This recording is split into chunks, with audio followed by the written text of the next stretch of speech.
और क्यों रखा जाता है और इसका महत्व क्या होता है, मुझे तो आप ही बता सकते हैं प्रभु। जब व्रत कर रहे हैं तब उसका महत्व भी पता होना चाहिए ना। बताओ ना मैया, क्यों रखते एकादशी का व्रत? इसके लिए तो तुझे एकादशी की कथा सुननी होगी। सुनेगो ना?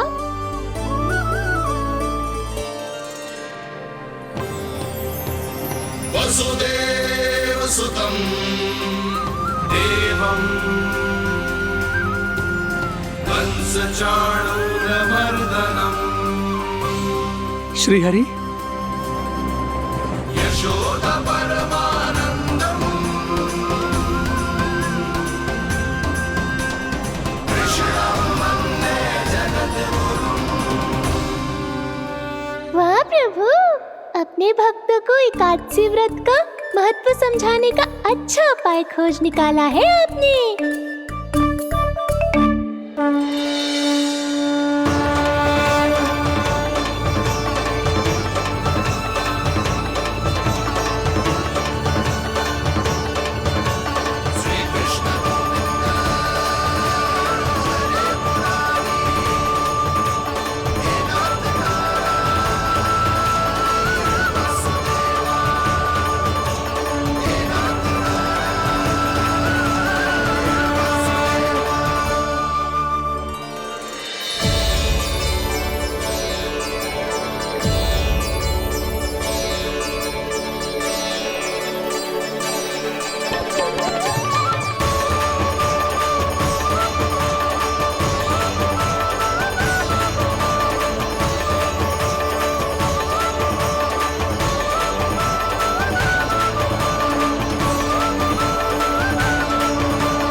अब सब जन एकादशी के व्रत की कथा ध्यान से सुनना, तभी जे व्रत पूरा माना जाएगा।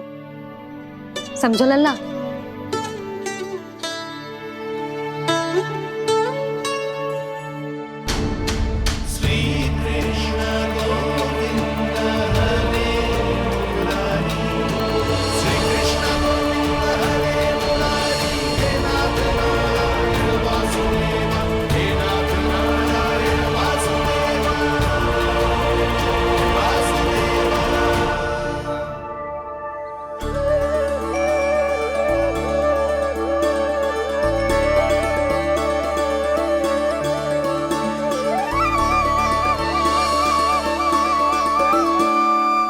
सतयुग में चंद्रावती नाम के नगर में मूरा नाम का एक असुर राज्य करता था।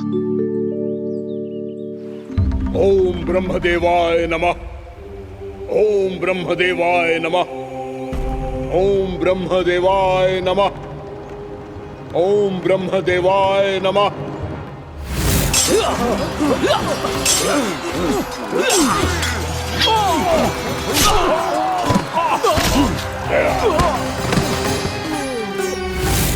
ओम ब्रह्मदेवाय नमः। ओम ब्रह्मदेवाय नमः। जब उसने देवताओं के हाथों असुरों की पराजय देखी, तब वो वरदान पाने के उद्देश्य से ब्रह्मा जी की तपस्या करने चला गया।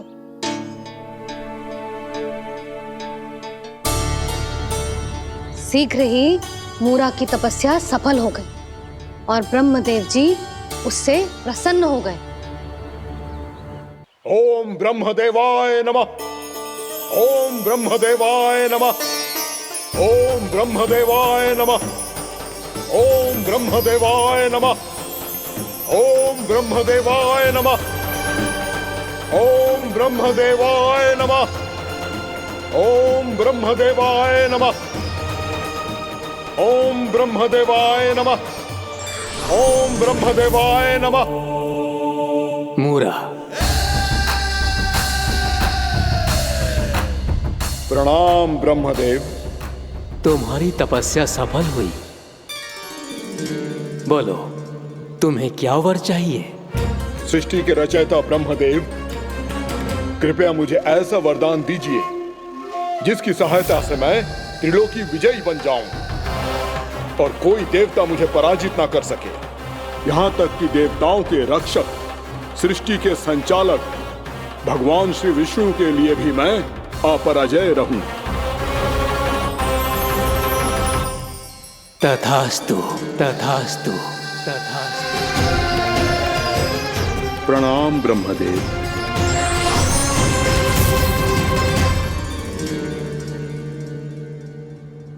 ऐसा वरदान पाकर मूरा बहुत अभिमानी होगा। यक्षों, किन्नरों, यहाँ तक कि देवताओं को भी युद्ध के लिए ललकारने लगो, पर किसी ने भी उसकी ललकार को स्वीकार ना करो, क्योंकि सभी उसकी शक्ति से बहुत भयभीत थे और उसके सामने युद्ध किए बिना ही अपनी पराजय स्वीकार करने लगे। और फिर दंभ में आके उसने स्वर्ग लोक पर भी आक्रमण कर दिया और देवराज इंद्र तक को चुनौती दे डाली।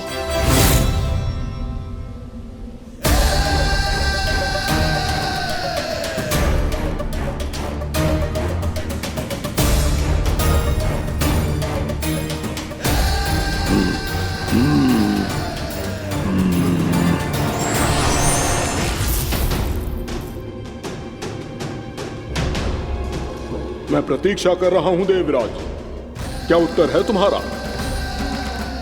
मुझसे युद्ध करोगे या फिर बिना लड़े ही पराजय स्वीकार कर मेरे अधीन हो जाओगे और सौंप दोगे मुझे अपना ये स्वर्ग लोक? सारी शक्ति तुम्हारे मुख में है या कुछ बाहुबल भी है तुम्हारे पास? मैं तुम्हारी चुनौती स्वीकार करता हूं मूरा, मैं तुम्हारी चुनौती स्वीकार करता हूं मूरा।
ठहरिए देवगण, असुर राज मूरा को ब्रह्मदेव का आशीर्वाद प्राप्त है।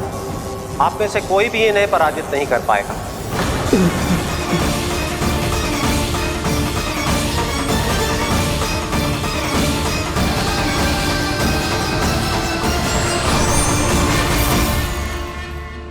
एक अवसर और देता हूं देवराज, युद्ध या अधीनता, क्या उत्तर है तुम्हारा देवराज?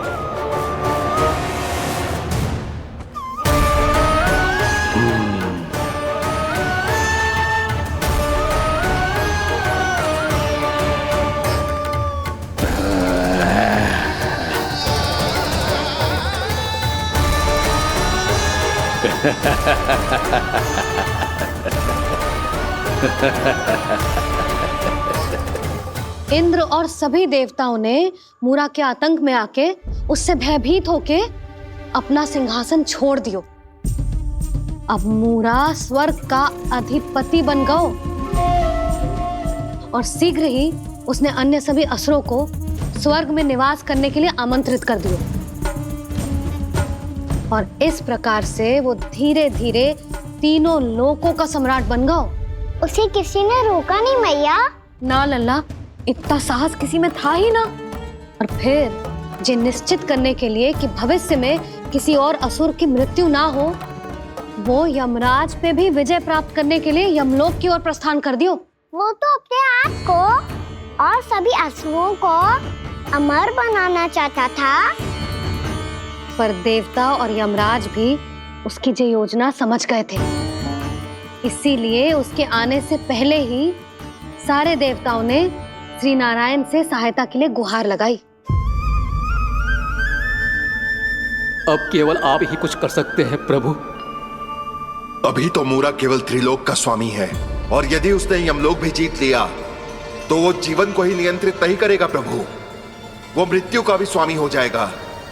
ऐसे में पहले सृष्टि का संतुलन तो नष्ट होगा प्रभु, और फिर स्वयं सृष्टि ही नष्ट हो जाएगी। ऐसा नहीं होगा यमदेव, नियति ऐसा होने ही नहीं देगी। विधि रचेगी खेल और मैं बनूंगा माध्यम। असुर राज मुरा का सामना मैं करूंगा।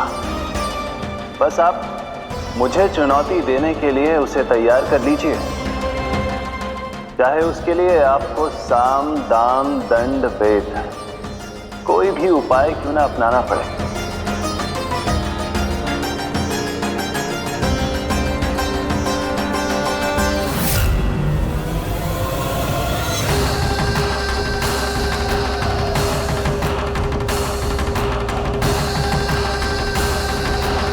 आप तो मेरी प्रतीक्षा में पहले से ही खड़े हैं यमदेव।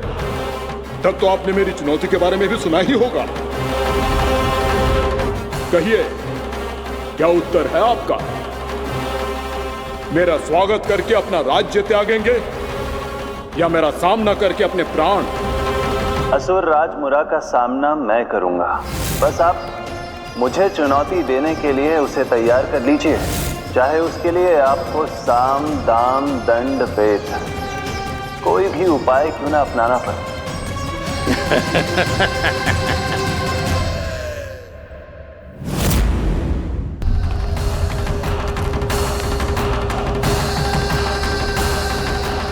आप तो मेरी प्रतीक्षा में पहले से ही खड़े हैं यमदेव। तब तो आपने मेरी चुनौती के बारे में भी सुना ही होगा। कहिए, क्या उत्तर है आपका? मेरा स्वागत करके अपना राज्य त्यागेंगे या मेरा सामना करके अपने प्राण? हे असुर श्रेष्ठ, मैं आपकी अधीनता स्वीकार करने के लिए तैयार हूं। बस एक विनती है मेरी। शर्त को विनती का नाम देकर पहलाना चाहते हो मुझे यमराज? असुर राज मूरा के सामने शर्त रख पाओ, इतना सामर्थ्य नहीं है तुम में। इसका आभास है मुझे असुरराज, पर मैं आपकी अधीनता स्वीकार करूं इससे पहले आपको स्वामी धर्म का पालन करना होगा। मेरे पुराने स्वामी के क्रोध से मेरी रक्षा करनी होगी आपको। कौन है तुम्हारा पुराना स्वामी? भगवान श्री नारायण। और छोटी माँ, मूरासुर को तो श्री नारायण से भी रक्षा का वरदान प्राप्त था ना? यही तो श्री नारायण की लीला थी बलराम। पर वो राक्षस अपने दम में जे समझ ही ना पाओ कि वो क्या भूल करने जा रहा है, और पहुंच गो भगवान श्री नारायण को चुनौती देने के लिए।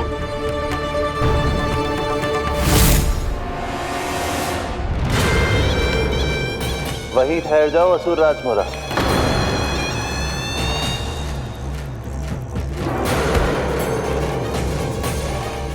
यहाँ क्यों आए? आपको पराजित करने और ये वैकुंठ जीतने, ताकि मैं यमलोक का स्वामी बन सकूं। फिर आओ, युद्ध भूमि में मेरा सामना करो।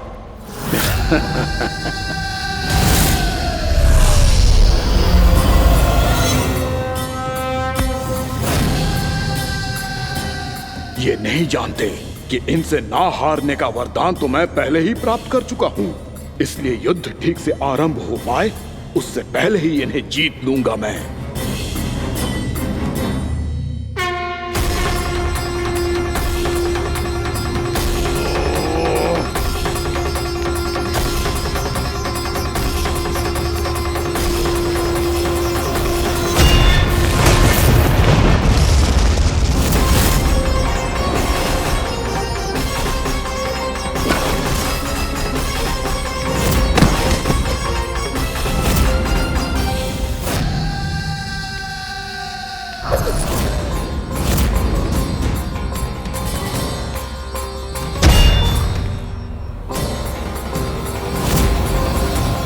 और इस प्रकार ये युद्ध वर्षों वर्षों तक चलता रहो। दोनों योद्धा पूरे ब्रह्मांड में अनेक अस्त्रों शस्त्रों के साथ युद्ध करते रहे।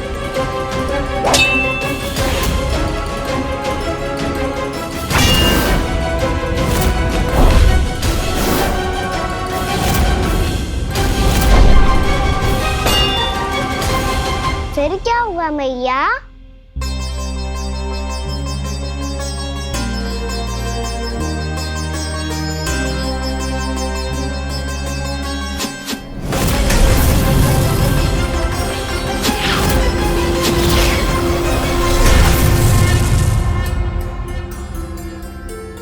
उस युद्ध को कभी समाप्त हुआ हो, पर कैसे?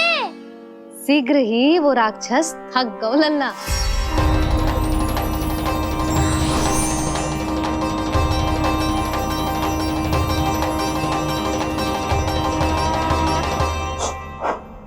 खड़े खड़े देख क्या रहे हैं नारायण? आक्रमण कीजिए, वध कर दीजिए मेरा।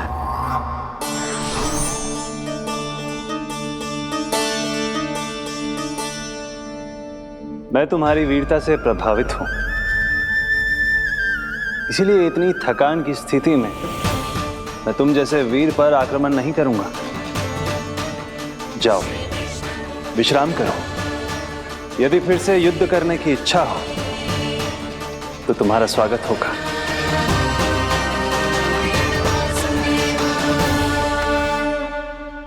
जे कह के श्री नारायण बद्रिका आश्रम चले गए और वहां हिमवत नाम की एक कंदरा में ध्यान लगा के बैठ गए। उधर वो राक्षस विश्राम करने लगो। अनेकों दिन बीत गए और अब वो राक्षस मूरा फिर से स्वस्थ होके बलवान हो गया था। उसने अपनी सारी शक्ति फिर से प्राप्त कर ली थी। श्री नारायण ने उस पर दया करी थी, पर वो फिर से श्री नारायण को छलने को तैयार होगा।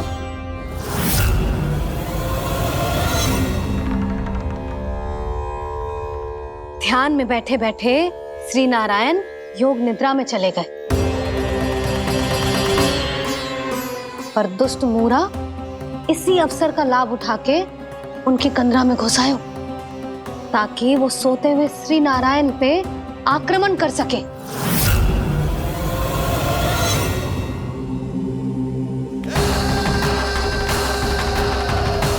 आज इस लंबे युद्ध को जीतकर अपने इस अंतिम शत्रु का भी अंत कर दूंगा मैं।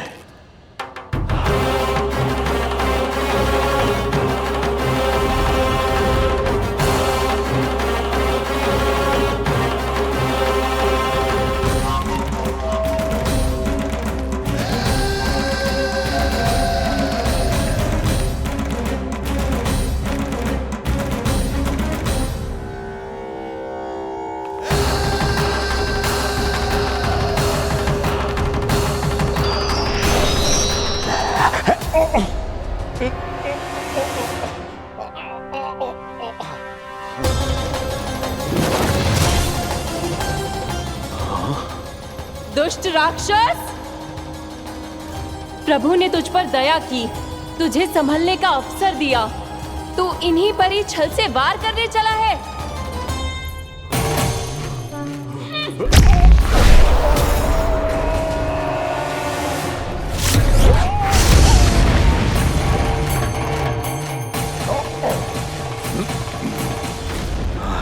मैं अजय हूँ, मुझे कोई पराजित नहीं कर सकता। ब्रह्मा का वरदान है मुझे। तूने नारायण से अपराजय होने का वरदान मांगा था मूर्ख, उनकी शक्ति से नहीं। ध्यान से देख, मैं तेरी मृत्यु हूँ, मृत्यु।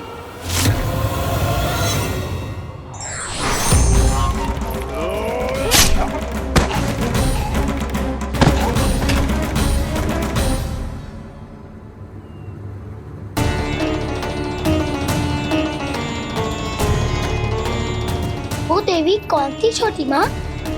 और कौन बलराम, वही तो थी देवी एकादशी।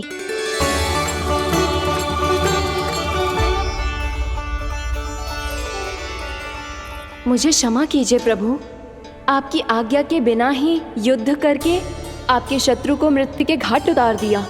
क्षमा नहीं, आपकी तो प्रशंसा होनी चाहिए देवी। असुर राज को मारकर आपने सभी देवताओं को मुक्त करवाया है। इस पापी के अहंकार से तीनों लोकों की रक्षा की है आपने। आप एकादशी की तिथि पर मेरी एकादश इंद्रियों से उत्पन्न हुई हैं।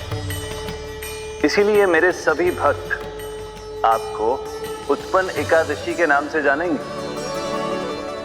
सभी तिथियों में आपका स्थान सर्वश्रेष्ठ होगा। जिस तरह आपने राक्षस के आक्रमण से मेरी रक्षा की है, उसी प्रकार एकादशी के दिन व्रत करके जो भी भक्त आपकी कथा सुनेगा, मैं स्वयं उसकी रक्षा करूंगा। जो आपकी पूजा करेगा उसे मेरी विशेष कृपा प्राप्त होगी और उसके साथ साथ उसे मिलेगा धन, सिद्धि और मोक्ष।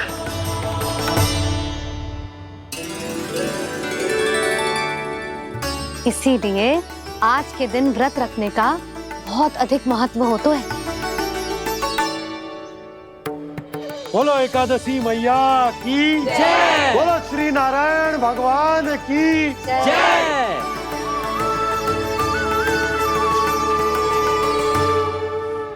प्रभु की कृपा से एकादशी का महत्व भी पता चल गो और मेरा व्रत भी सफल होगा। अभी नहीं भूला रहा, एकादशी का व्रत पूरी तरह तभी सफल होता है जब द्वादशी के दिन उसे पूरा किया जाता है।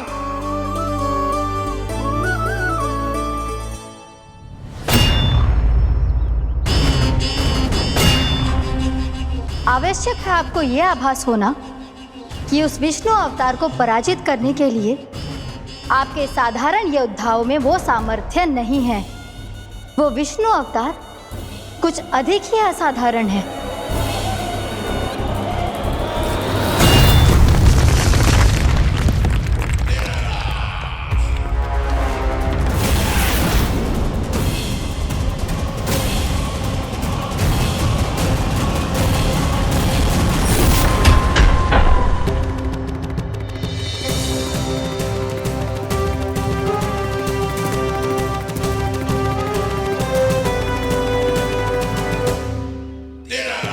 अब मैं दिखाऊंगा उस विष्णु अवतार को असाधारण शत्रु क्या होता है।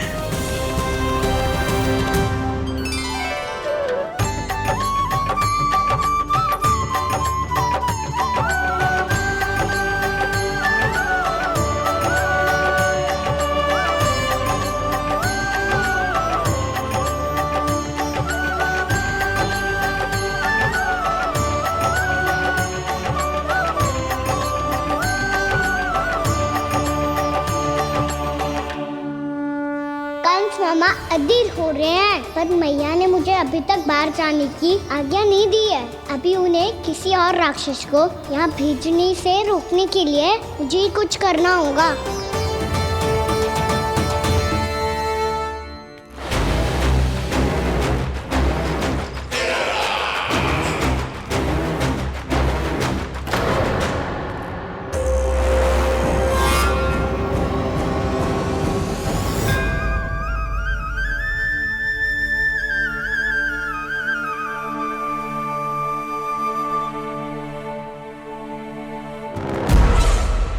कौन हो तुम?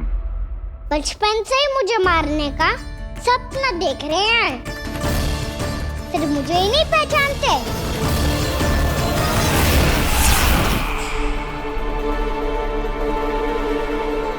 बचपन से विष्णु अवतार। कोई कान्हा बुलाता है तो कोई मुरलीधर पुकारता है, कोई माखन चोर कहता है, कोई कहता है चिच्चोर। पर विष्णु अवतार इस नाम से तो बस आप ही मुझे बुलाते हो मामा जी।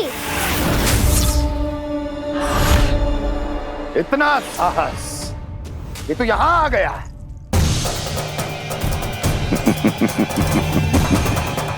यहाँ आ तो गया तू विष्णु अवतार, किंतु यहाँ से जीवित नहीं जाएगा। तेरे शीश को तेरे धड़ से अलग कर दूंगा मैं।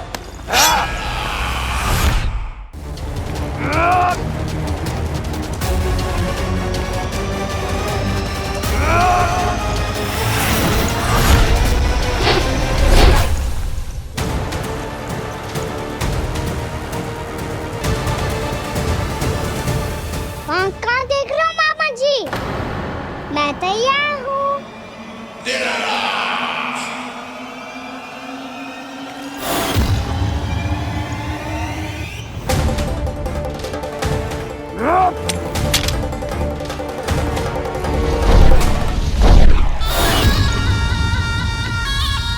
मामा जी, आप सदैव इसी तरह क्रोध में रहते हो क्या?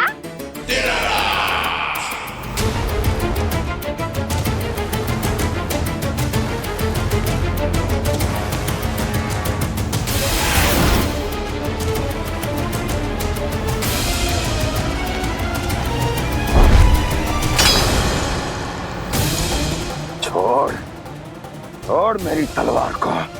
छोड़ो तो तब जब पकड़ा हूँ।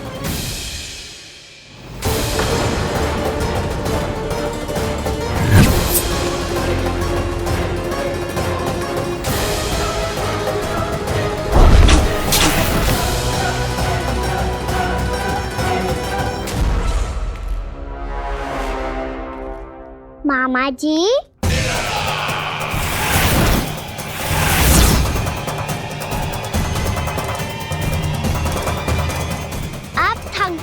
थोड़ा विश्राम कर लो। आपका तो पता नहीं, मैं अवश्य थक गया हूँ।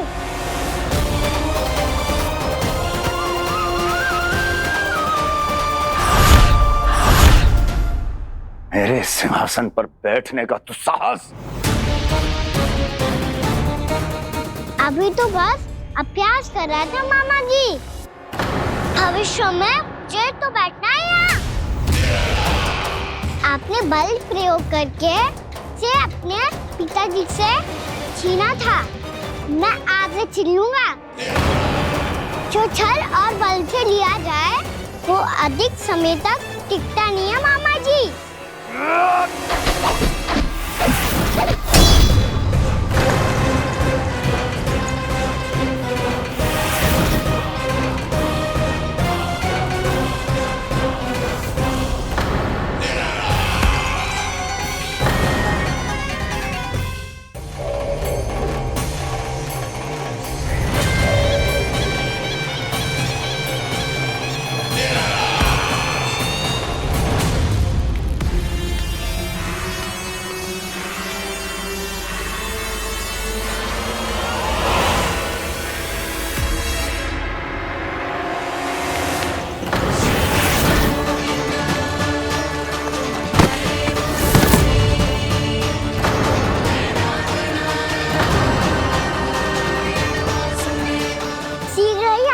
सिंहासन छोड़ना होगा।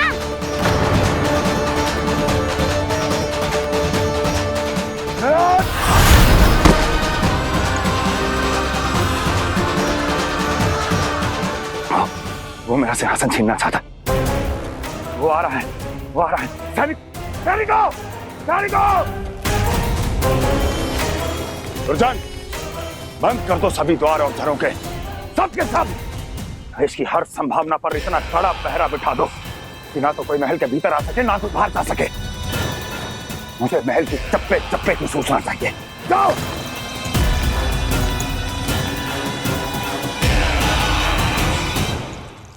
सिंहासन।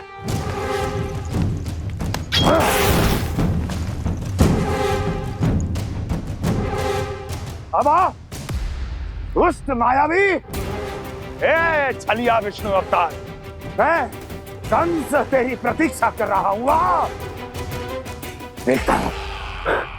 देखता हूँ मेरे सिंहासन पर कैसे बैठता है तू।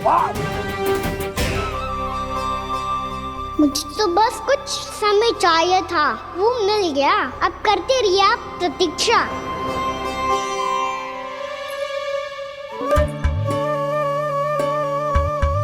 जी अपने आप से बातें क्यों कर रहे हैं जी?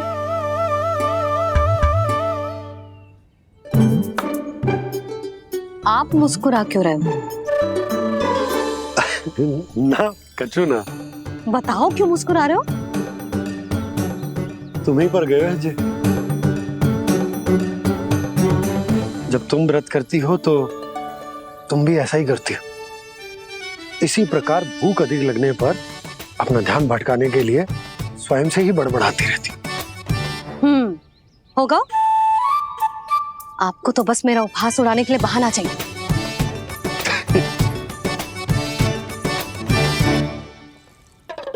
लल्ला, भूख लगी है? ना मैया, व्रत करे तो भूख कैसे लगेगी?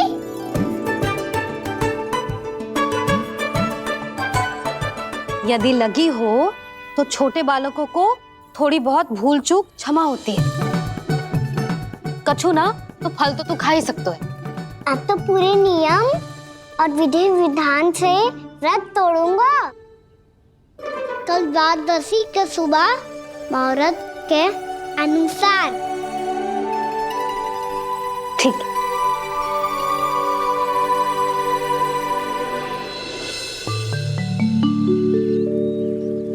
लल्ला, एकादशी समाप्त हो गई है, द्वादशी लग गई है।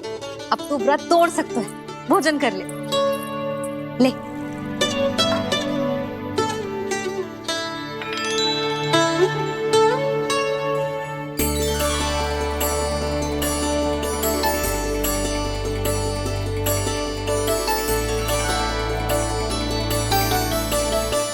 आज तो कार्य कर लीजिएगा। मैं ना चाहती कि सब गांव वाले फिर से आपका उपहास उड़ाएं। अरे, इसी क्षण कार्य आरंभ करना आवश्यक ना है। कुछ खा तो लो। कल भी पूरे दिन व्रत में रहे, अब तो कुछ खा लो। ना, अभी बिल्कुल भूख ना है। और हाँ भगवान, तुम्हें चिंता करने की आवश्यकता नहीं है। आज मैं किसी को भी 2 शब्द कहने का अवसर नहीं दूंगा। अरे, कुछ खाओगे पियोगे नहीं तो कैसे रहोगे?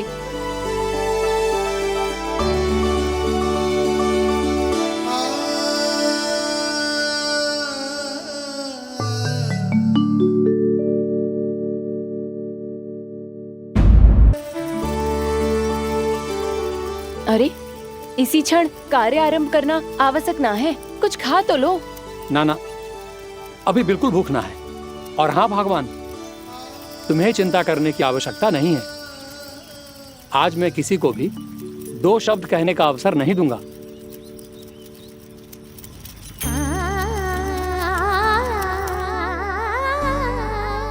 ठहर, मैं तेरे लिए मट्ठा लेके आती हूँ। व्रत के बाद पीने से पेट ठंडा रहता है। रुक।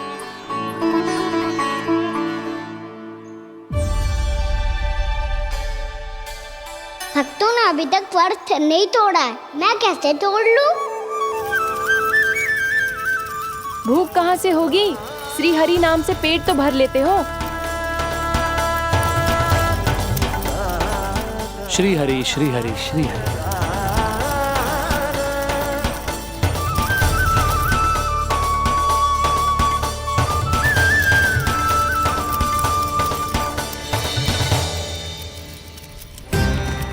हरि हरि प्रभु हरि, हरि हरि प्रभु हरि, हरि हरि प्रभु हरि, हरि हरि प्रभु हरि। कल से अन्न का एक दाना ना गो है पेट में। अब क्या व्रत तुड़वाने भी आपके प्रभु ही आएंगे? अब क्या व्रत तुड़वाने भी आपके प्रभु ही आएंगे? मैया,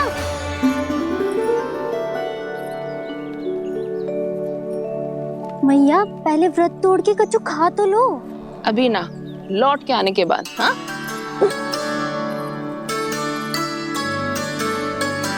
बलराम, ठहरो पुत्र, पहले कुछ खा लो।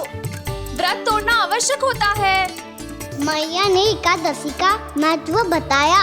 लगता है मुझे सबको द्वादशी पर व्रत तोड़ने समाप्त करने का महत्व बताना होगा।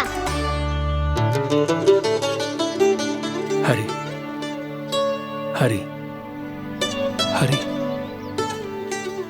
हरि हरि, मेरे हरि।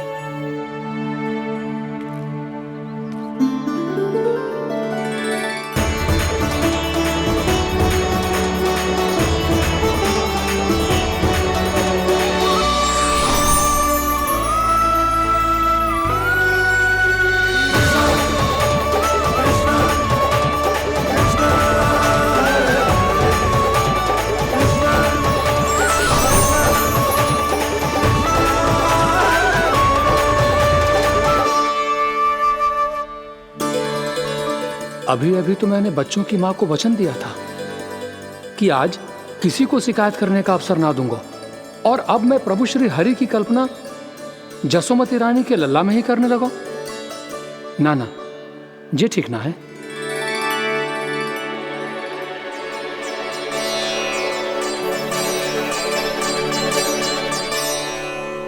ठीक ही तो है, बिल्कुल सही पहचाना है आपने। बड़े तो बड़े, अब तो बालक भी हमारा उपहास उड़ाने लगे। मैं आपका उपहास नहीं उड़ाने आया, मैं तो आपके एकादशी के व्रत को पूरा कराने आया हूँ।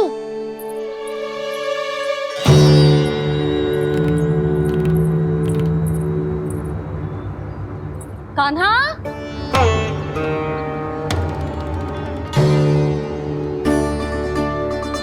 तो ये रही आपकी छड़ी और ये रही मेरी पीठ।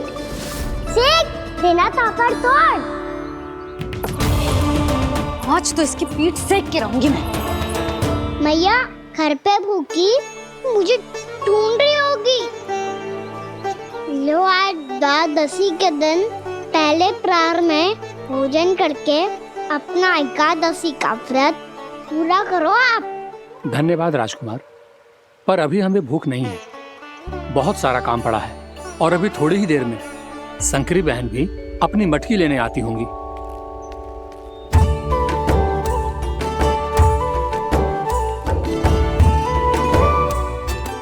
पर मैं आपका व्रत पूरा कराए बिना नहीं जा सकता। भला क्यों? भक्त भूखा रहे और भगवान खा ले, ऐसा हो सकता है भला?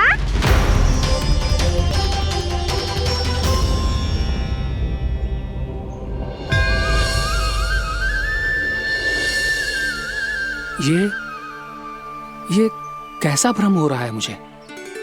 मुझे लगता है अपना काम करना चाहिए। द्वादशी के पहले प्रहर में व्रत पूरा करना बहुत आवश्यक होता है, ना तो एकादशी का व्रत भी पूरा ना मानो जातो। इतनी सारी ज्ञान की बातें तुम्हें कैसे पता है लल्ला?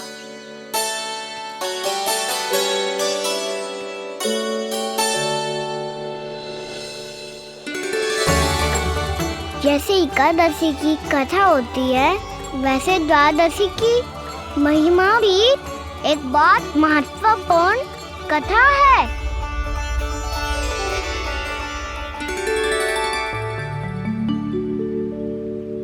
कैसी कथा? बिल्कुल सही समय पे आई हो आप, क्योंकि आपको ये कथा आपको अवश्य सुननी चाहिए।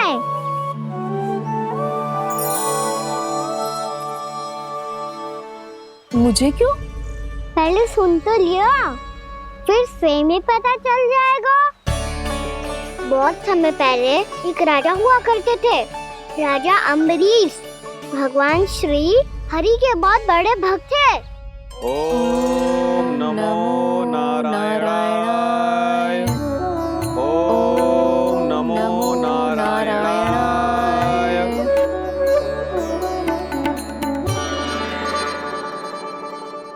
नेक पुण्य के काम करते थे वो।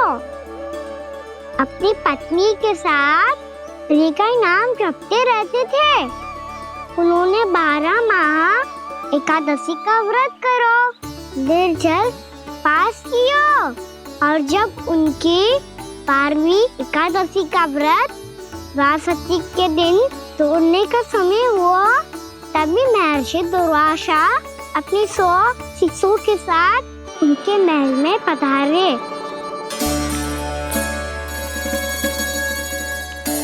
प्रणाम स्वीकार करें महर्षि। आप जैसे महान ऋषि मेरे राज्यसभा में आए, वो भी ऐसे अवसर पर जब मैं और मेरी पत्नी निरंतर 12 एकादशियों के बाद अंतिम एकादशी का व्रत तोड़ेंगे। इससे बड़े सौभाग्य की क्या बात हो सकती है हमारे लिए? आज आपके साथ साथ मेरा और मेरे शिष्यों का एकादशी व्रत भी पूरा होगा। संभव है प्रभु की इच्छा यही हो कि हम सब अपना व्रत एक साथ तोड़ें। ये तो अत्यधिक प्रसन्नता की बात है महर्षि। तो फिर ठीक है, हम सब यात्रा से थके हैं, व्रत तोड़ने से पहले हम स्नान करना चाहते हैं। जैसी आपकी इच्छा महर्षि। जब तक आप लोग लौटेंगे तब तक आपके सारे प्रबंध यहाँ हो चुके होंगे।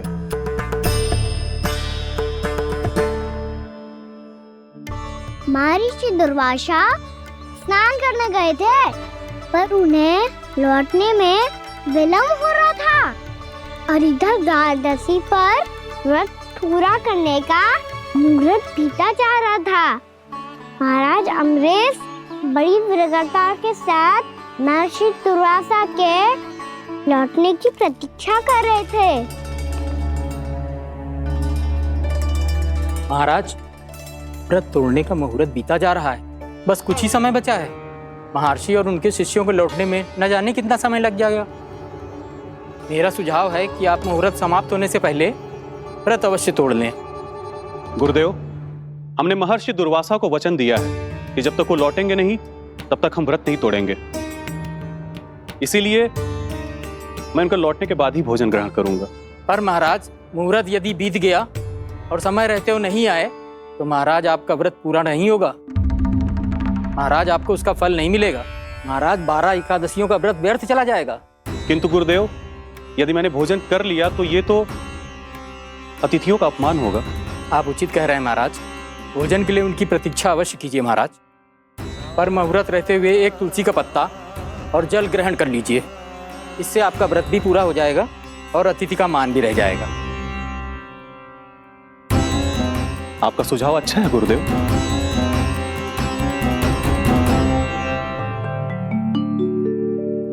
जैसे ही महाराज ने तुलसी का पत्ता खाया,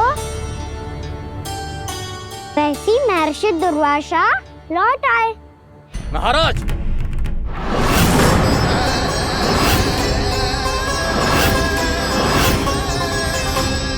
महाराज को उपास तोड़ते देखते बहुत क्रोधित हो गए।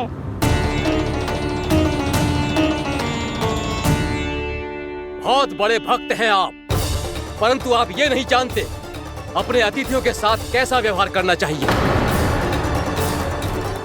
आपने हमें साथ भोजन करने का वचन दिया था, पर अपना व्रत क्यों तोड़ा आपने? महर्षि, मैंने भोजन नहीं ग्रहण किया। कहीं मुहूर्त न निकल जाए इस कारण मैंने एक तुलसी का पत्ता ग्रहण कर लिया। 56 भोग खाया हो या एक पत्ता, अपना व्रत तोड़कर अतिथियों का अपमान किया है, मेरा अपमान किया है। अब आपको दंड भोगना होगा ताकि आप सीख पाएं कि अतिथियों के साथ कैसा व्यवहार होना चाहिए। महर्षि, आप जो भी दंड मुझे देंगे मुझे स्वीकार है, किंतु आप क्रोधित मत होइए। क्रोध का कारण आपने दिया है महाराज। एक महर्षि का अपमान करके राक्षसी प्रवृत्ति का परिचय दिया है आपने। इसीलिए अब एक राक्षसी आपको दंड देगी।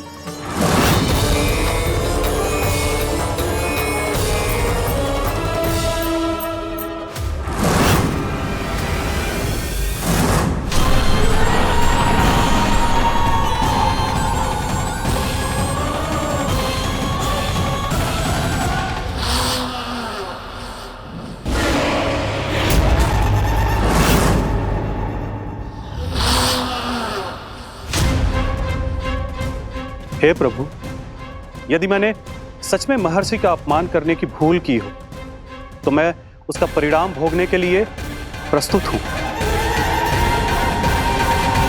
ओम नमो नारायणाय, ओम नमो नारायणाय नमः।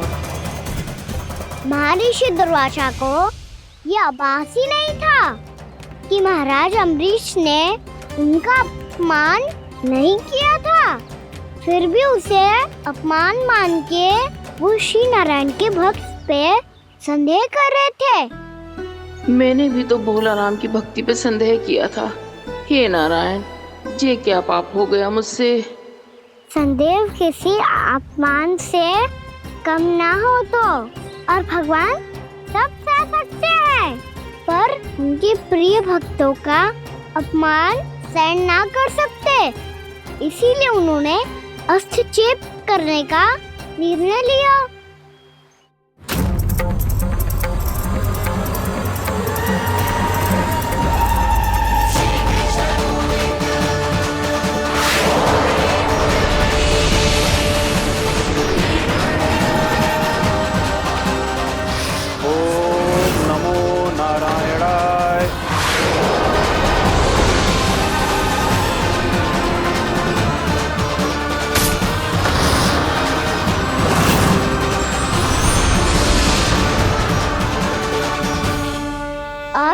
भगवान का वो सुदर्शन चक्र महर्षि दुर्वासा के पीछे पड़ गया। ये चक्र तो मेरी ओर बढ़ रहा है। ओम नमो नारायणाय। ये कैसे संभव हो सकता है? कोई रोको इसे, कोई रोको इसे।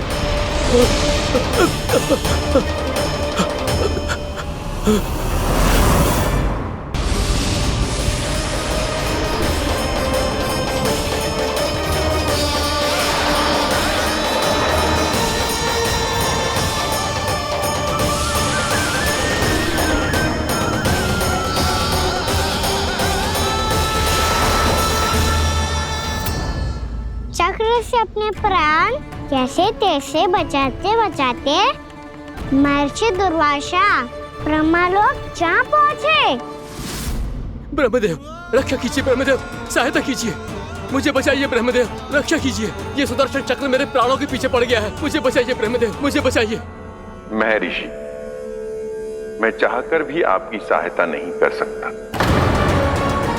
ऐसी स्थिति में यदि कोई कुछ कर सकते हैं तो वो है सुदर्शन चक्र के स्वामी विष्णु, क्योंकि सृष्टि में केवल वही है जो इसे नियंत्रित कर सकते हैं। वो ही इसे वापस लौटने का आदेश देकर आपके प्राणों पर छाए हुए संकट को दूर कर सकते हैं।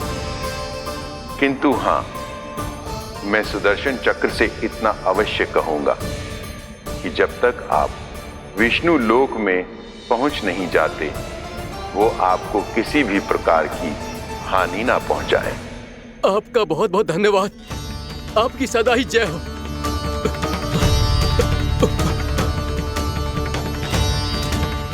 फिर क्या था? भागते भागते महर्षि दुर्वासा सीधे भगवान श्री हरि के शरण में बैकुंठ पहुंच गए। त्राहिमाम प्रभु, त्राहिमाम, मुझे बचाइए, मेरी सहायता कीजिए प्रभु, मेरी सहायता कीजिए। मैं आपके इस चक्र और ऊर्जा से नहीं भाग सकता प्रभु, कृपया करके अपने सुदर्शन को रोकिए, इसे वापस लीजिए प्रभु। यह असंभव है महर्षि। एक बार सुदर्शन चक्र मेरे हाथों से छूट जाए तो अपना उद्देश्य पूरा किए बिना, मेरे भक्तों की रक्षा किए बिना वापस नहीं लौटता। कोई तो उपाय होगा प्रभु, कृपया करके मेरे प्राण बचाइए प्रभु। मैं सुदर्शन की ऊर्जा से जलकर भस्म नहीं होना चाहता प्रभु। आप जो कहेंगे मैं करूंगा प्रभु, मेरी सहायता कीजिए प्रभु, मेरी सहायता कीजिए। मुझे नहीं लगता कि आप वो कर पाएंगे। मैं अवश्य करूंगा, मैं अपनी प्राण रक्षा के लिए कुछ भी करूंगा प्रभु।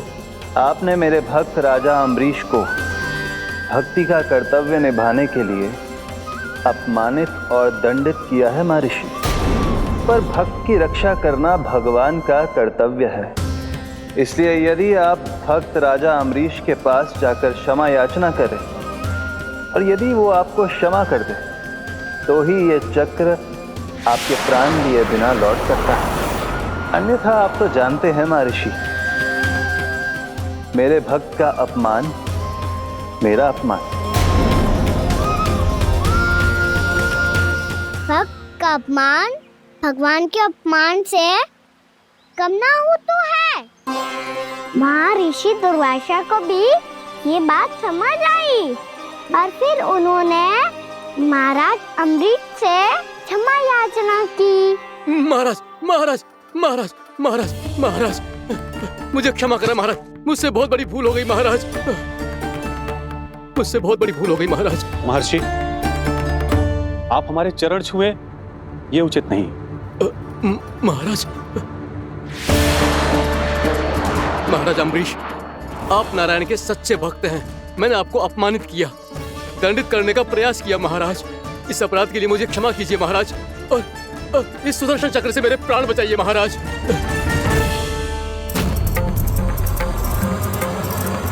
हे महान सुदर्शन, यदि महर्षि के लिए मेरे हृदय में अभी भी वही सम्मान और प्रेम हो जो इनके प्रथम आगमन पे था, तो कृपया आप अपने धाम वापस लौट जाइए।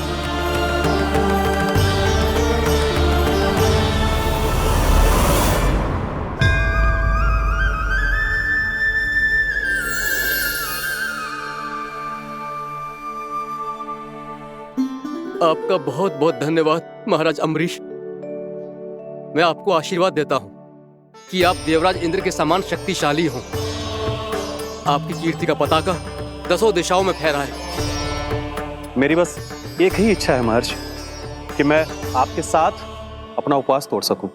अवश्य महाराज, हम सब भोजन आपके साथ करेंगे और अपने आप को नारायण की सेवा में अर्पित करके व्रत को पूरा करेंगे, क्योंकि आज जो यहाँ हुआ है उससे सिद्ध हो चुका है कि एकादशी व्रत का फल द्वादशी की सुबह भोजन करने से ही प्राप्त होता है। इस कथा से हमें पता चलता है कि सभी को द्वादशी की सुबह भर पेट भोजन करके एकादशी का व्रत पूरा करना चाहिए। और दूसरी बात, भगवान की सच्ची भक्ति अपमान कभी ना करना चाहिए। उनके साथ सदैव प्रेम से व्यवहार करना चाहिए। यही भगवान को सबसे अधिक प्रिय है। भैया भोला राम, मैंने भी श्री हरि पे तुम्हारे विश्वास का उपहास उड़ाया था, मुझे क्षमा कर दो। ना ना, आप क्षमा मांगकर मुझे लज्जित मत करो। आप तो मेरी बहन जैसी हैं। जब महर्षि दुर्वासा जैसे महान ऋषि को भी प्रभु के भक्त से क्षमा मांगनी पड़ी, तो मैं तो बहुत ही तुच्छ हूँ। मुझे आपकी किसी भी बात का बुरा ना लगा। पर पता है प्रभु को कौन सी बात कब बुरा रखता है? कौन सी बात? जब उनका भक्त भूखा रहे, हमें भी अपना व्रत पूरा ना करे। और जैसा कि आप सभी ने अभी कथा से सीखो है, एकादशी के व्रत को द्वादशी की सुबह अवश्य पूरा करना चाहिए। अब आप जाओ, अपना व्रत पूरा करो।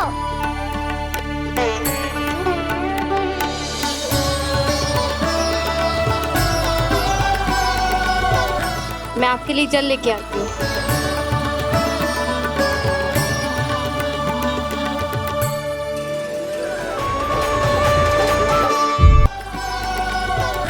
मैं आपके लिए जल लेके आती हूँ।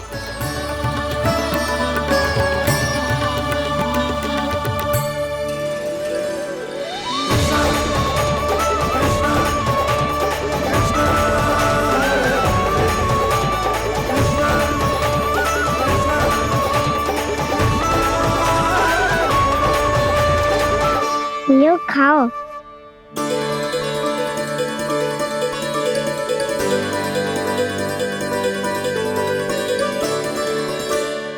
कान्हा,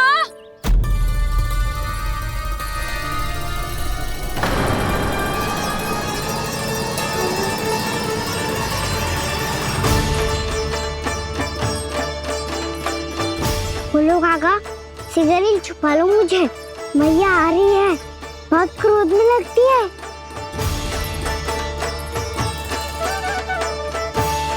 आज तो बहुत दंड मिलेगा। अभी क्षण भर पहले तो ये साक्षात भगवान के रूप में बात कर रहे थे, और अब अचानक ही ऐसे बालक बन गए जो मैया से दंड मिलने के भय से व्याकुल हैं। बोला काका, किस सोच में पड़ गए? सिगरेट छुपा लो मुझे।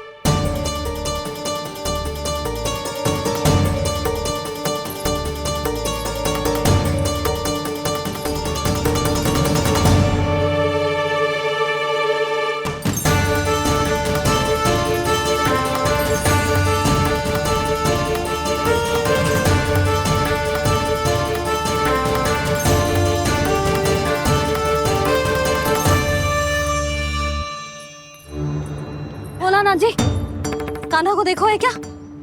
मैंने तो अपने प्रभु को देखा है।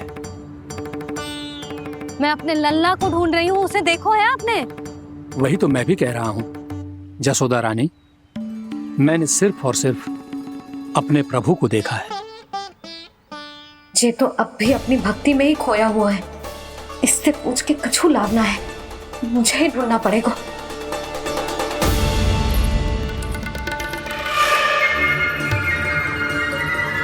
बच गए।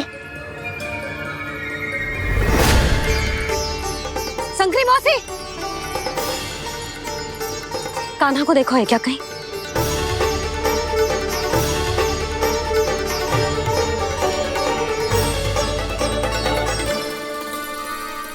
भोला काका मुझे शीघ्र निकालो ना यहाँ से। मैया फिर से इधर ही आ रही है। सब कहते थे श्री हरि मेरे घर ना आ सकते। देखो आज प्रभु आ गए। उन्होंने अपने हाथ से मेरा व्रत पूरा कराया। हाँ आते हैं और आगे भी आएंगे हमारे श्री हरि हमसे मिलने और आके मोक्ष देंगे, है ना?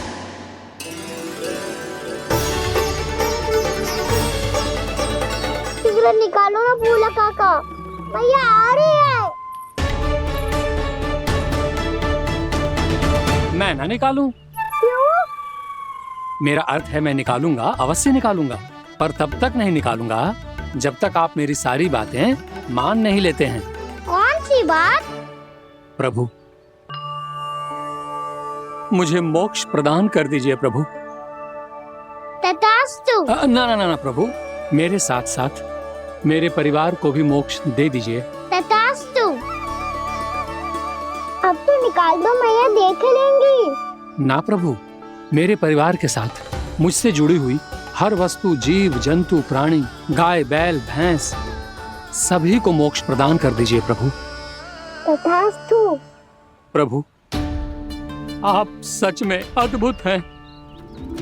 मैंने जो मांगा आपने बिना सोचे समझे सब प्रदान किया। मैं ही अपनी मांगे बढ़ाता रहा। प्रभु प्रभु मुझे क्षमा कर दीजिए। प्रभु मुझे क्षमा कर दीजिए।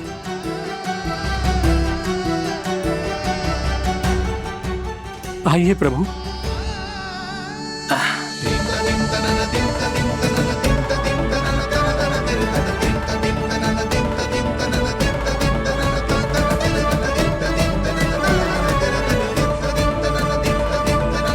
प्रभु आप तो प्रभु हो, हरि हो, भगवान हो।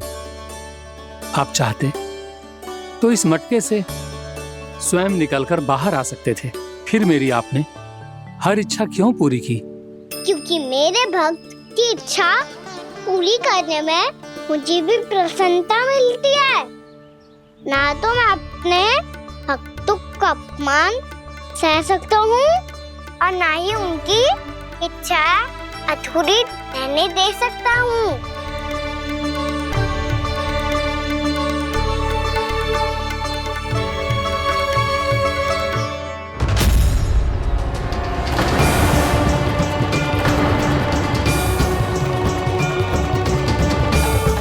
क्या कही थी तूने? हाँ, कि तू फिर से छल ना करेगा। फिर मुझे बिना बताए घर से बाहर कैसे निकलो? क्षमा करना मैया, पर जो आपने सिखाया था मैंने तो उसी का ही पालन करो है। फिर से चतुराई कर रहे हो है ना? हाँ?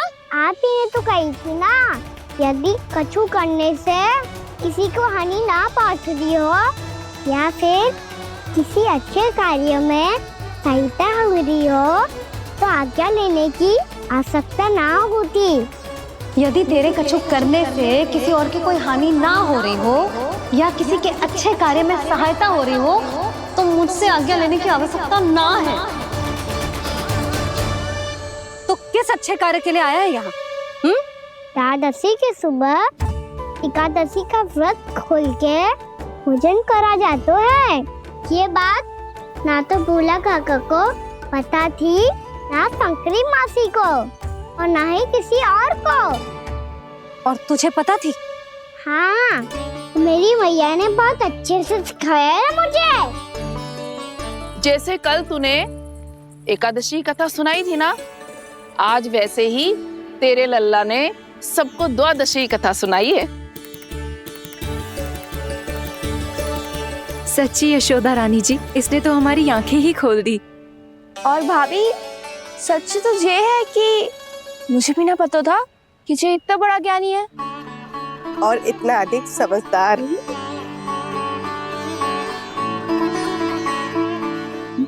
द्वादशी की कथा? वो तो मैंने इसे कभी सुना ही ना है। फिर इसे कैसे पता थी? रानी जी, जो स्वयं भगवान हैं, भला उन्हें कैसे कुछ नहीं पता होगा? मैंने तो इन्हें पहचान लिया। और हाँ, आप सब लोग भी इन्हें अपने अंतर मन की आंखों से देखिए। हो सकता है इन्हें पहचान पाएं। ये कोई और नहीं है, श्री नारायण है, मेरे श्री हरि, मेरे प्रभु। जय श्री हरि।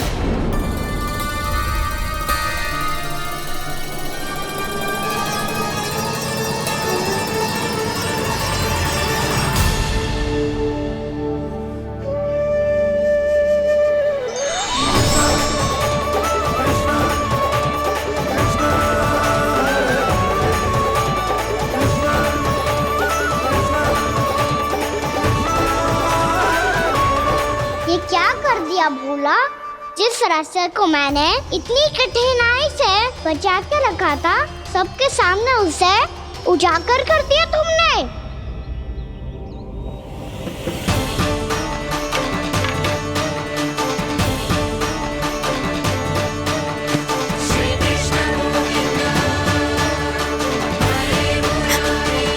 नारायण, नारायण, श्री नारायण।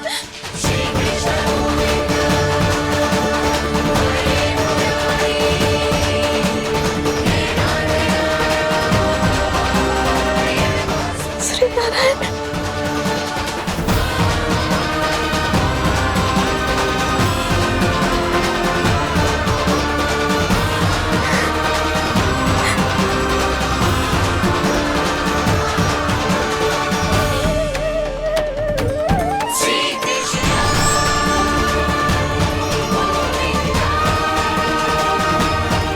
श्री नारायण प्रभु।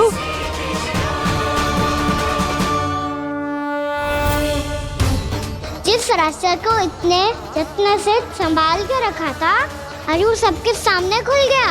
और तो और मेरा भेद मैया को भी पता चल गया बाबा। सब कहते रहे पर मैंने एक न मानी। सबने कही थी कि आप भगवान हैं, पर मैं मूर्ख आपको पहचान ही ना पाई। कितनी अभागी हूं मैं।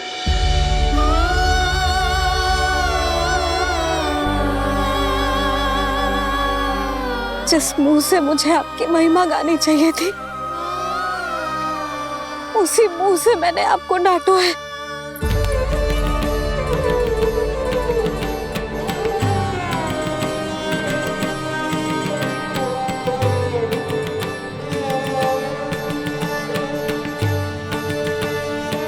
जिन हाथों से मुझे आपके चरण छूने चाहिए थे, उन हाथों से मैंने आपके कान पकड़े।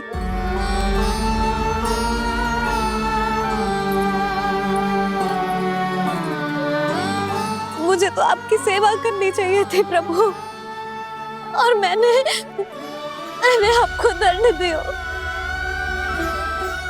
आपको घर से बांध दियो।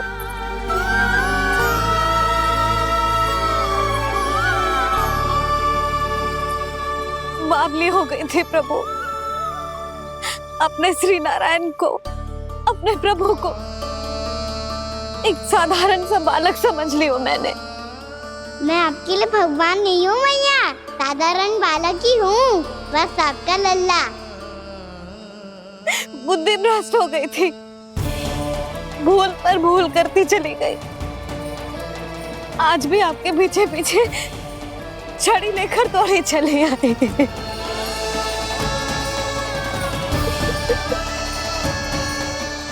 अपने आप को दोष मत दो मैया, आपके ममता के लिए तो जन्म लिया है मैंने। हमारा मन बदलने मत दो, मेरे लिए वही पुरानी भैया बनी रहो आप, और मुझे रहने दो आपका वही नटखट लल्ला। मुझे क्षमा कर दो प्रभु, मुझे क्षमा कर दो। बाबा ये कैसा अंत हो गया आज? मैया तो मुझे भगवान मानने लगी, पर मैं इसे स्वीकार नहीं कर सकता। अभी नहीं बाबा, इतनी शीघ्र नहीं। आप ऐसे खड़े क्यों बाबा? कुछ ऐसा करो ना कि मैया फिर से मेरे मैया बन जाए। उनकी दृष्टि में भक्ति नहीं, ममता चाहिए मुझे। कान्हा, मेरे सामर्थ्य में हो तो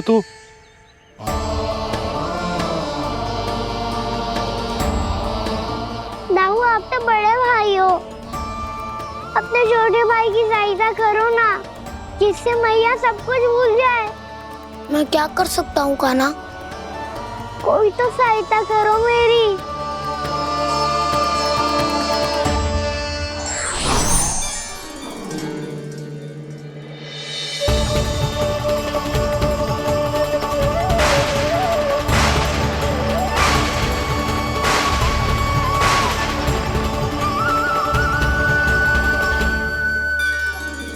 अपने आप को संभालिए प्रभु।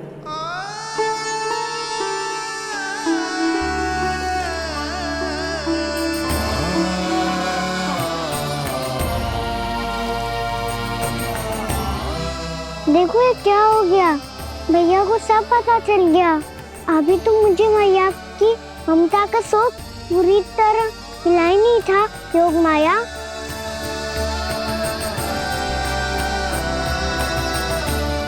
मेरी सहायता करो ना।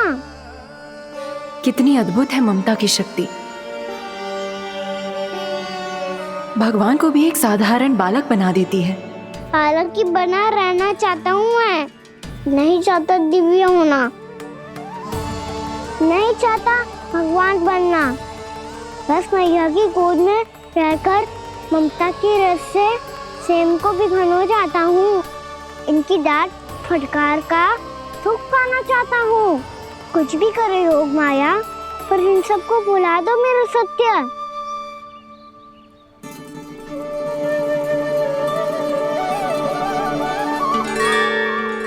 पर इन्हें तो मोक्ष का वरदान मिल गया है प्रभु, इसलिए इनके लिए समय की गति को लौटा पाना संभव नहीं होगा। प्रभु, अब मुझे ये सब भूलने की कोई आवश्यकता नहीं है। मुझसे जो त्रुटि हुई है अब वो दोबारा कभी नहीं होगी, और आज के बाद आपका ये सत्य मैं किसी को नहीं बताऊंगा प्रभु, क्योंकि मुझे पता चल गया है कि आपका यशोमती मैया के लल्ला बने रहना कितना आवश्यक है।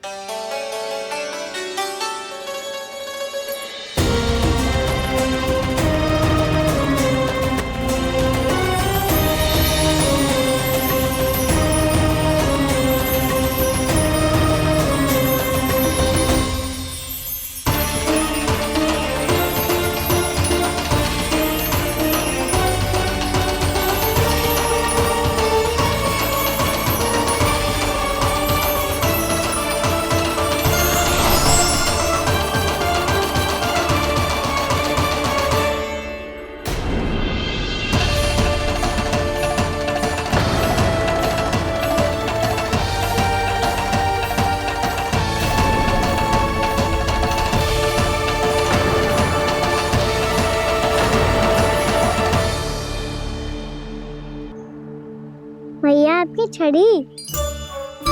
पहले चुपके से भाग जा तो है, फिर स्वयं ही छड़ी भी पकड़ा रहे हैं? नटखट कहीं का। हंसी आ रही है? अरे किस बात पे इतनी हंसी आ रही है रे? हाँ?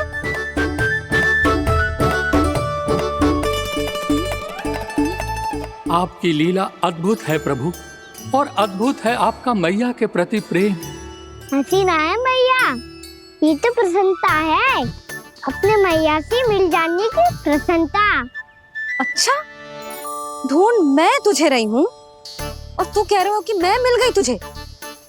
तू घर चल लल्ला, अच्छे से पिटाई करूंगी तेरी।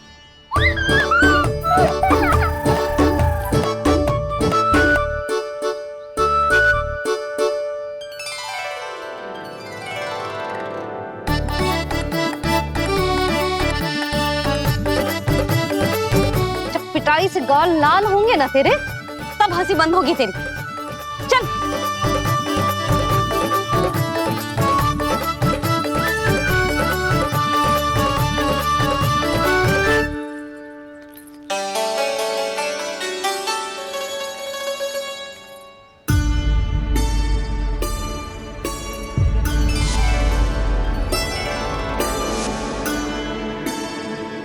लगता है भैया की और चतन स्मृति वापस आ रही है।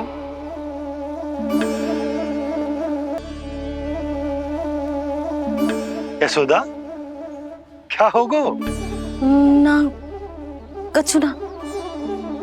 आपको बताऊंगी तो और हंसेंगे मुझ पे। बोल दो, मैं उपास ना उड़ाऊं, सच्ची। देखो देखो इसे कैसे हंस रहे हैं। मेरे हाथ में छड़ी है, मैया क्रोधित है, पर जे तनिक में भय ना लग रहा है ऐसे। हाँ, हंसे जा रहे हैं।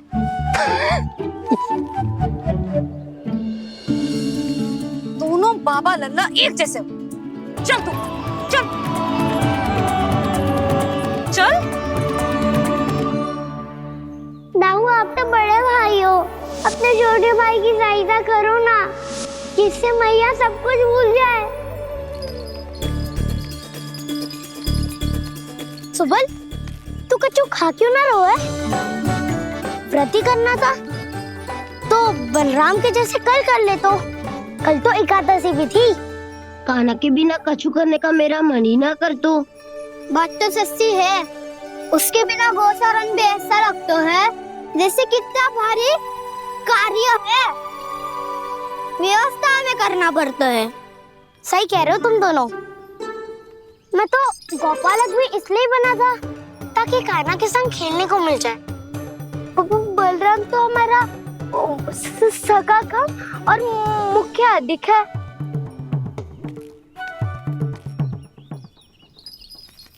रुक जाओ, तुम सब कुछ देर विश्राम कर सकते हो।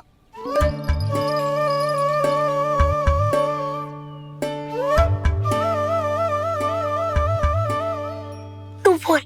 ना मैं ना बोलूंगा, तुम दोनों ही बोलो। और तुम सबका सखा पहले हूँ और टोली का मुखिया बाद में, इसलिए घबराने की आवश्यकता नहीं है। जो भी बात है बिना हिचक बता सकते हो मुझे। तो फिर कुछ ऐसा करो ना कि कान्हा फिर से हमारे साथ गोचारण करने के लिए आने लगे।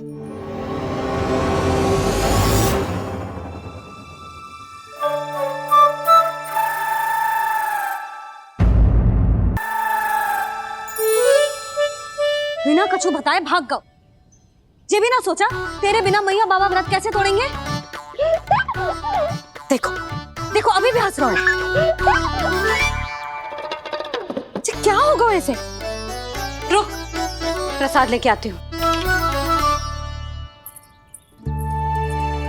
क्षमा कर दो मैया, पर जैसा आपके लिए मैं हूँ वैसे ही मेरे लिए मेरा भक्त, इसीलिए पूरा राम का व्रत तोड़वाने जाना आवश्यक था।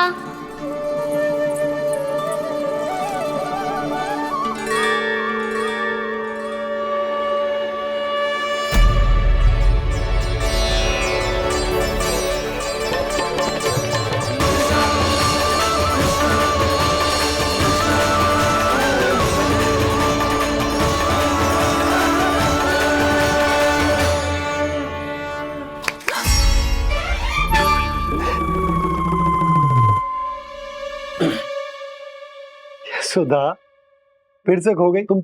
अरे कौन से स्वप्न लोक में चली जाती हो तुम बार बार? हमें भी बताओ। माया का प्रभाव ममता पर अधिक समय तक नहीं रह पाता प्रभु। अरे बोलो ना यशोदा, क्या सोच रही थी?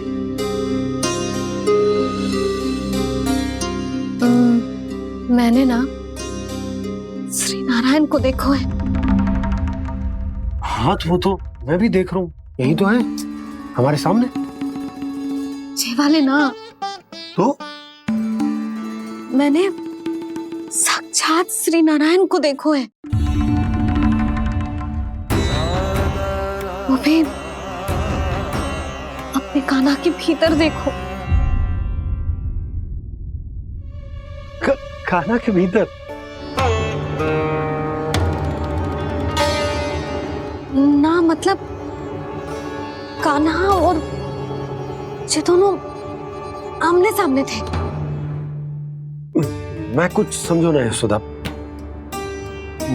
नारायण और कान्हा दोनों आमने सामने थे? ना, मेरे कहने का अर्थ है कि कान्हा और श्री नारायण एक दूसरे के आगे पीछे थे।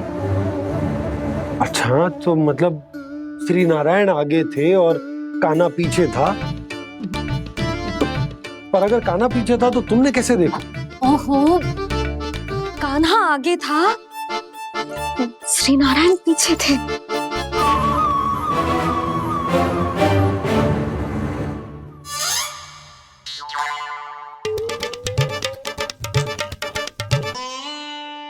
यशोदा, एक बार फिर से सोचकर बताओ कि नारायण आगे थे या कान्हा आगे था? ठीक से याद करो। बहुत बता तो रही हूँ जी, थोड़ी धुंधली धुंधली सी स्मृति है। बाबा, इससे पहले कि उनके संदेह की अग्नि स्मृति की वायु पाकर और भड़क जाए, कुछ भी करो पर बुझाओ इसे। स्वप्न देखो है तुमने? हाँ, संभव है स्वप्न ही था।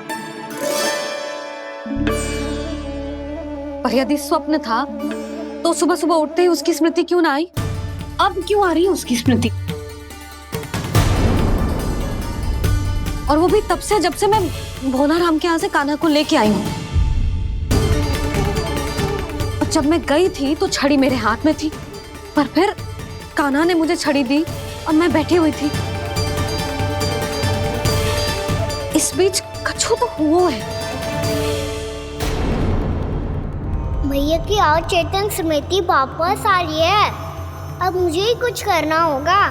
मुझे लगता है जी, जब मैं वहाँ गई ना, भैया व्रत पूरा करने का सुबह मुहूर्त निकल जाएगा और अब तो भूख भी बहुत तीव्र लग रही है। हे नारायण, मैं तो भूल ही गई कि लल्ला भी तो कल से भूखा है।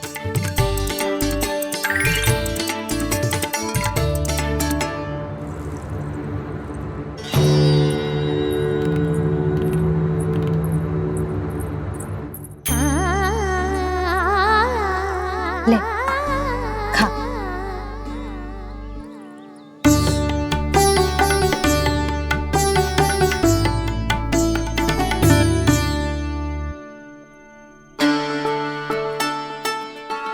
संतान की चिंता में सब कुछ भुला दे, ऐसी ही होती है ममता। और कान्हा को अच्छे से पता है कि इसको लाभ कैसे उठाना है। हाँ बाबा, लाभ ना, मैं तो मैया की ममता का आनंद उठाना चाहता हूँ, जितना संभव है उससे भी अधिक।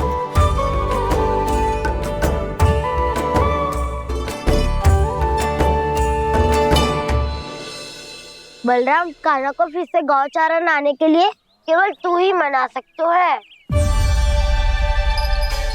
तुम्हें ही वो क्षमता है, हमारी टोली के मुख्य गोपालक जो हो तुम। हाँ, और कान्हा के दाव भी तो हो तुम। हाँ, वो तुमको मना ना कर पाएगा। तुझे छोटा होने के नाते तुम्हारे आदेश का पालन तो करना ही चाहिए कान्हा को।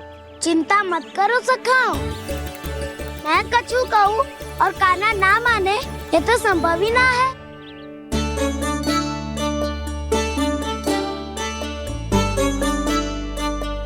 आज जो हुआ ना जाने और कितने समय तक मेरा सत्य आपसे छिपा रह पाएगा, इसीलिए आपसे अधिक से अधिक समय मैं आपके साथ ही बिताऊंगा। मैंने कह दिया तो समझ लो, पत्थर पे रेखा खींच गई। कल से कान्हा हम सबके साथ अवश्य आएगा। अपना सारा समय हमारे साथ बिताएगा वो।